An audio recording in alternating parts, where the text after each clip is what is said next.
La historia de la escultura moderna comienza también en Florencia, en el ámbito de su catedral, pues el concurso público para hacer los relieves en bronce de las puertas de su baptisterio, de acuerdo con las ejecutadas anteriormente por Andrea Pisano, hizo que se presentaran allí los más señalados escultores activos en la primera mitad del siglo XV. Entre ellos estaban Brunelleschi, autor de la cúpula de la catedral, y Ghiberti, quien finalmente obtendría el encargo. La muestra de los relieves que uno y otro hicieron para el concurso, representando el sacrificio de Isaac, dejan ver el distinto modo de concebir la escena, dominando un hondo realismo de tradición medieval en el caso de Brunelleschi, mientras que Ghiberti señalaba el camino del nuevo arte con una visión más amable y elegante de las formas en una dirección idealista. Después de haber trabajado en ellas más de 20 años, Ghiberti recibió un segundo encargo con plena libertad para hacer las puertas que faltaban, aquellas que Miguel Ángel bautizó como las puertas del paraíso, por la belleza de la composición, la elegancia de sus figuras y la profundidad del espacio. Ghiberti dejó aquí una lección viva de las posibilidades del relieve, con un rico estudio de sus planos, partiendo del más sutil bajorrelieve hasta lograr figuras prácticamente exentas en los primeros términos.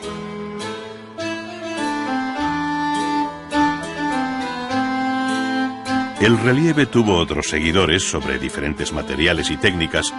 siendo muy conocidos los que en mármol hizo Luca de la Robbia para la cantoría o tribuna de jóvenes cantores y músicos de la Catedral de Florencia, donde logró un prodigioso equilibrio entre forma y expresión que recuerda el espíritu del relieve clásico. La cuidada composición de estos grupos pone de manifiesto el dominio del volumen en el espacio a través del bajo, medio y alto relieve de las figuras.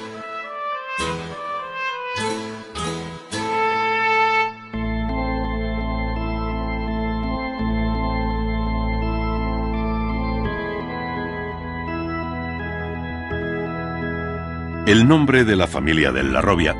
está igualmente unido a los bellísimos relieves en barro cocido y policromado que salieron de su taller florentino, no solo para imágenes de devoción, sino para el ornato de la arquitectura en forma de tondos y frisos.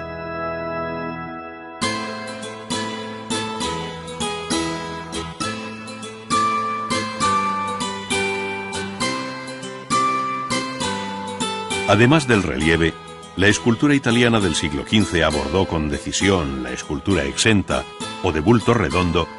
que, unida al interés por el desnudo, hacía evidente su anhelo por resucitar los prototipos de la antigüedad.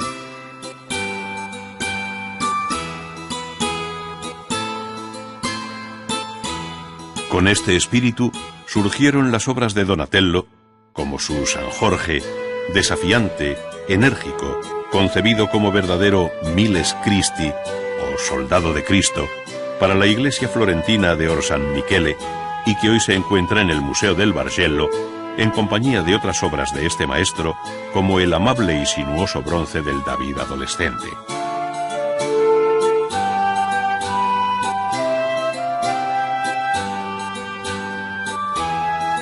Donatello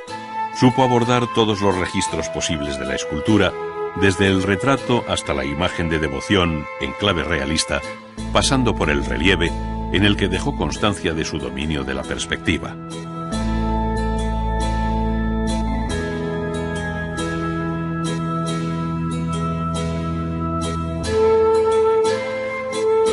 Una de las obras que mejor expresan su condición de gran escultor al modo antiguo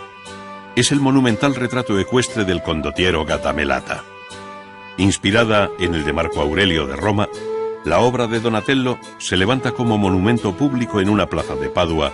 junto a la Basílica de San Antonio, mostrando el dominio de la fundición en bronce hueco.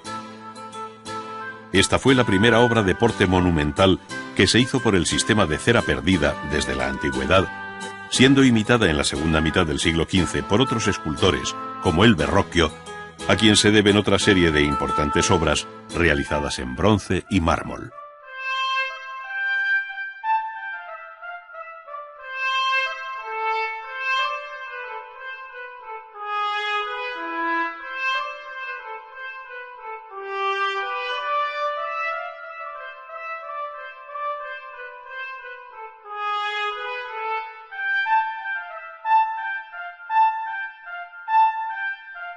Antes de finalizar el siglo XV,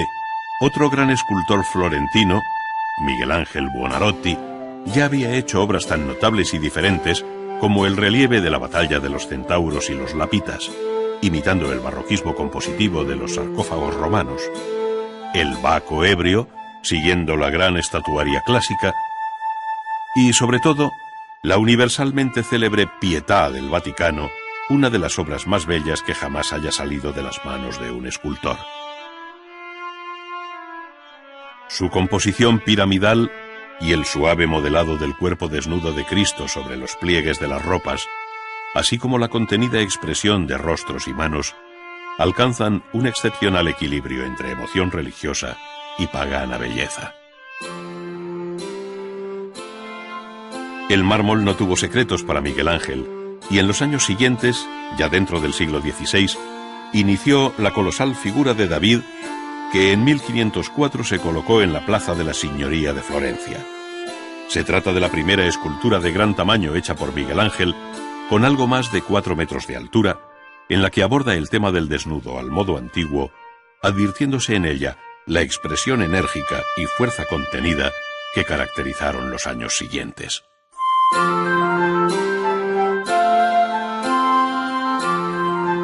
Pocas obras tan significativas en este sentido como las que formaron parte del malogrado proyecto del sepulcro del Papa Julio II, pensado para la nueva iglesia de San Pedro,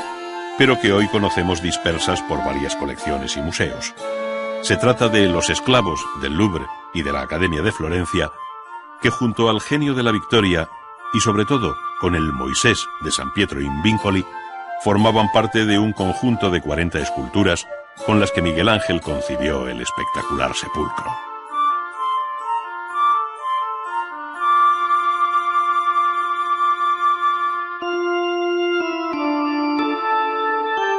Muerto el Papa Julio II en 1513, sus descendientes perdieron interés por aquella obra, que amargó la vida del escultor por ser especialmente querida por Miguel Ángel. Entretanto, inició otros grupos no menores, como la Sacristía Nueva o Capilla Funeraria de los Médicis, en la iglesia florentina de San Lorenzo, donde, además de la arquitectura, labró los cenotafios de Lorenzo el Magnífico y de Juliano de Médicis, aquel entre el crepúsculo y la aurora, y este entre la noche y el día.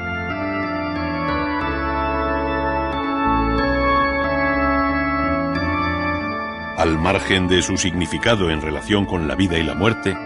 Miguel Ángel trató estas figuras con una libertad extraordinaria, en la que el desnudo del hombre y de la mujer deja ver su concepción grande de la forma, con exquisitos detalles de una labra que en ocasiones acaricia las superficies y en otras, intencionadamente, simplemente aboceta o sugiere la forma. Es lo que sucede con el rostro del crepúsculo, donde se hace patente aquella técnica del no acabado, el non finito, que desde sus años jóvenes utilizó con una maestría absoluta.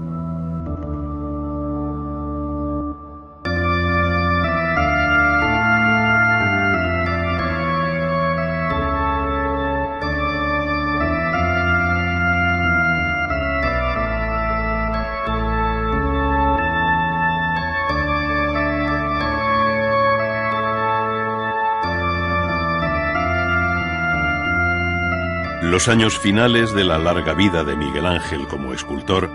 se recogen en las 3 versiones que hizo de la Piedad y que hoy se encuentran, una en la Catedral de Florencia, en la que supuestamente José de Arimatea refleja los rasgos del escultor.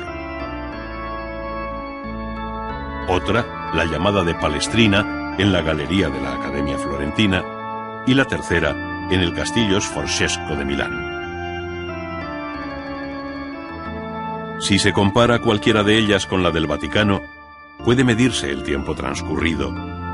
pero tiene especial interés la de Milán, conocida como la Piedad Rondanini,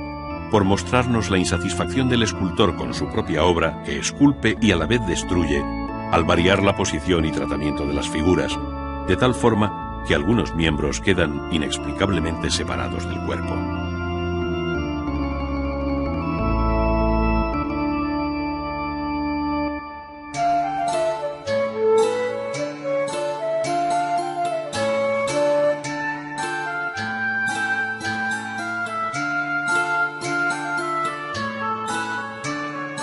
La obra de Miguel Ángel superó el propio Renacimiento para fijar las bases del manierismo, en cuyo ámbito se movieron otros muchos escultores, desde Ammanati hasta Juan de Bologna, quienes, junto a Benvenuto Cellini, labraron obras muy distintas, parte de las cuales se dieron cita en la bella Plaza de la Signoria de Florencia.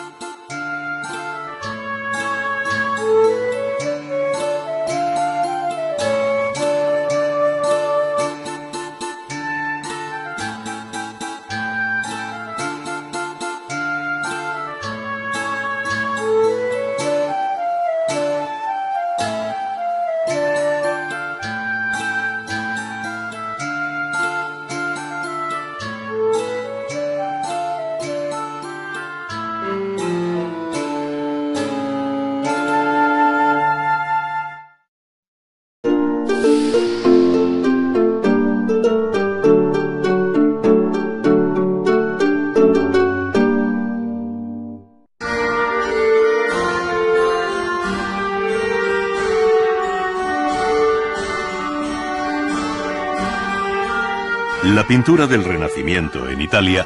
ofrece un panorama muy completo a lo largo del espacio y del tiempo, pues durante los siglos XV y XVI fueron muchos los talleres activos que se identificaron a través de sus maestros con determinadas ciudades. Entre estas sobresalieron Florencia, Roma y Venecia, sin olvidar otros centros que igualmente tuvieron un papel relevante como Urbino, Mantua o Perugia.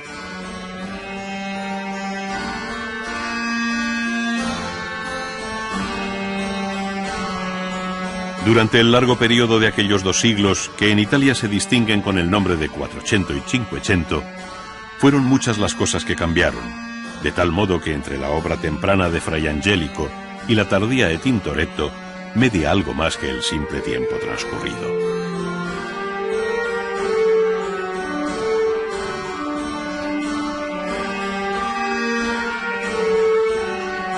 Efectivamente, fueron muchas las mudanzas producidas dentro y fuera del ámbito estrictamente pictórico que explican el sorprendente fenómeno de la pintura del Renacimiento italiano, al que cabe considerar como verdadero milagro artístico.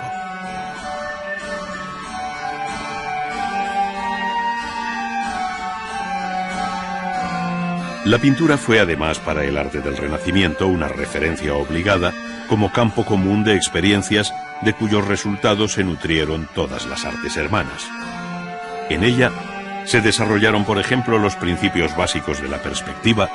que permitieron representar el espacio de un modo racional sobre una sólida construcción geométrica.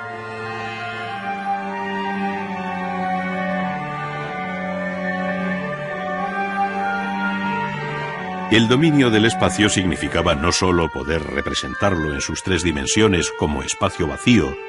como cubo abstracto, sino hacer de él el escenario natural donde situar las figuras y objetos en sus diferentes planos. Así, de acuerdo con la experiencia visual cotidiana, las figuras se representaron gradual y proporcionalmente más pequeñas según se alejan del espectador, haciendo de la profundidad del cuadro la nueva dimensión de la pintura moderna.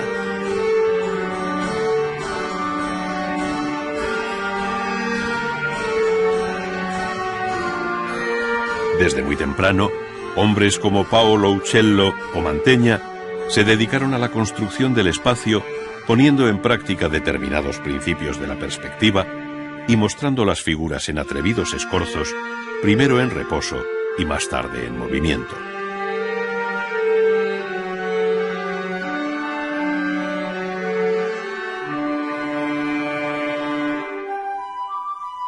Pero fue la incorporación de la arquitectura en el cuadro la que mejor facilitaba la formación de la llamada pirámide visual, definida por la convergencia de las líneas de fuga en un punto de la línea del horizonte. Sin embargo, no bastando aquella visión estrictamente geométrica y lineal, otros maestros, como Leonardo da Vinci, introdujeron un elemento nuevo, la atmósfera, el aire que desdibuja y hace impreciso el perfil de los objetos, dando lugar al conocido sfumato o difuminado leonardesco, que también altera el valor de los colores. Por este camino la pintura fue abandonando la rigidez de la llamada perspectiva lineal, sustituyéndola por la perspectiva aérea en un proceso de paulatino acercamiento e imitación de la naturaleza.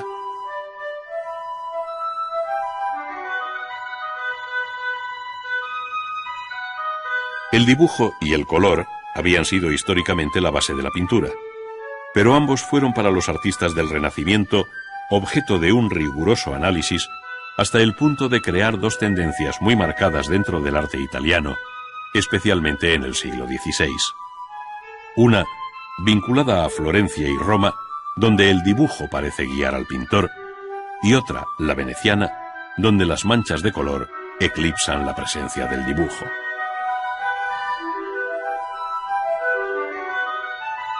Ello concuerda con la máxima que Tintoretto escribió en las paredes de su taller y que, según cuenta su biógrafo Ridolfi, decía: el dibujo de Miguel Ángel y el colorido de Tiziano.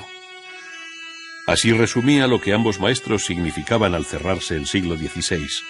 Si bien Miguel Ángel nunca desatendió el color, ni Tiziano menospreció el dibujo. Todo lo contrario, el mismo Ridolfi ponía en boca de Tiziano las siguientes palabras: lo que hace bellas las figuras no es el brillo del colorido, sino la excelencia del dibujo. En el tránsito del siglo XV al XVI, se observa igualmente un cambio en el modo de entender la composición de la obra pictórica, pues a la sencilla presentación de las figuras en ordenadas series a un lado y otro del tema central, siguió en torno a 1500 el interés por fórmulas de escondida geometría. Es decir, la disposición de las figuras permite reconocer, por ejemplo, estables esquemas triangulares muy característicos del momento en el que el Renacimiento italiano alcanza su máximo equilibrio y serenidad. Esta claridad compositiva hizo crisis muy pronto, de tal manera que en torno a 1527, el año del saqueo de Roma por las tropas del emperador Carlos V, se advierte en la pintura un giro hacia composiciones más libres, inestables y caprichosas que preparan el camino al arte barroco del siglo XVII.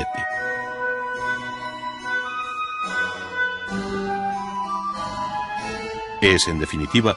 el largo periodo que se conoce como manierismo,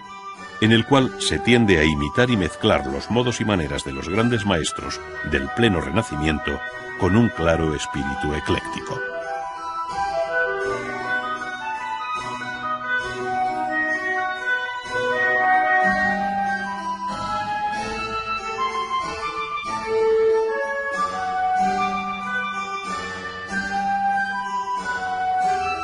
Pero no fue solo mera imitación, sino que aquella pintura manierista alcanzó una gran personalidad en su mayor libertad expresiva cuando, desligándose del canon y modelos de la naturaleza, los recreó dotándolos de alargadas proporciones, alterando su color, buscando escorzos muy forzados o jugando con nocturnos efectos de luz.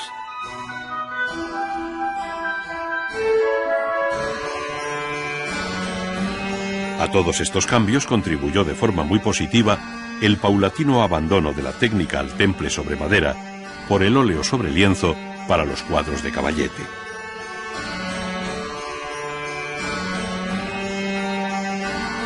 No obstante, el gran arte italiano buscó en los grandes conjuntos de pintura mural su expresión más apurada, tanto para vestir el interior de las estancias palaciegas como para enriquecer los muros y bóvedas de las iglesias.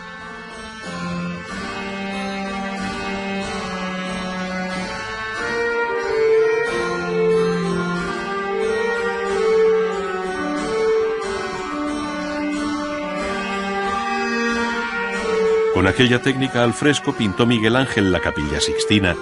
que ha quedado para siempre como una insuperable lección de pintura, al tiempo que su autor fue considerado como un artista casi sobrehumano y sin duda el más genial de todos los tiempos.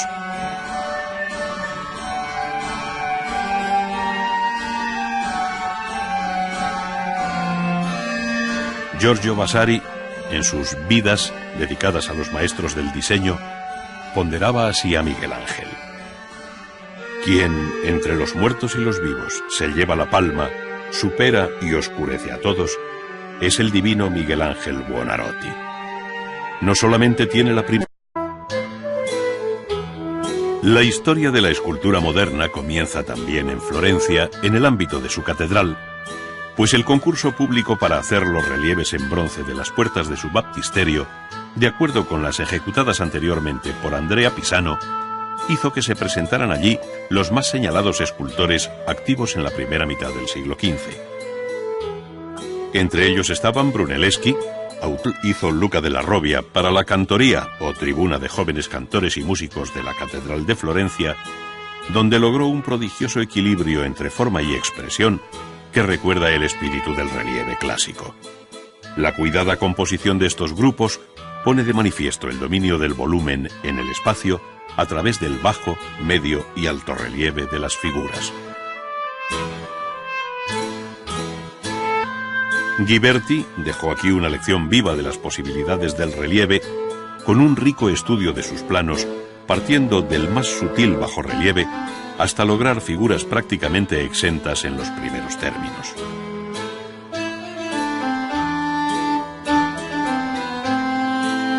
El relieve tuvo otros seguidores sobre diferentes materiales y técnicas, siendo muy conocidos los que en mármol en una dirección idealista. Después de haber trabajado en ellas más de 20 años, Ghiberti recibió un segundo encargo con plena libertad para hacer las puertas que faltaban, aquellas que Miguel Ángel bautizó como las puertas del paraíso, por la belleza de la composición, la elegancia de sus figuras y la profundidad del espacio. De la cúpula de la catedral, y Ghiberti, quien finalmente obtendría el encargo. La muestra de los relieves que uno y otro hicieron para el concurso, representando el sacrificio de Isaac, dejan ver el distinto modo de concebir la escena, dominando un hondo realismo de tradición medieval en el caso de Brunelleschi, mientras que Ghiberti señalaba el camino del nuevo arte con una visión más amable y elegante de las formas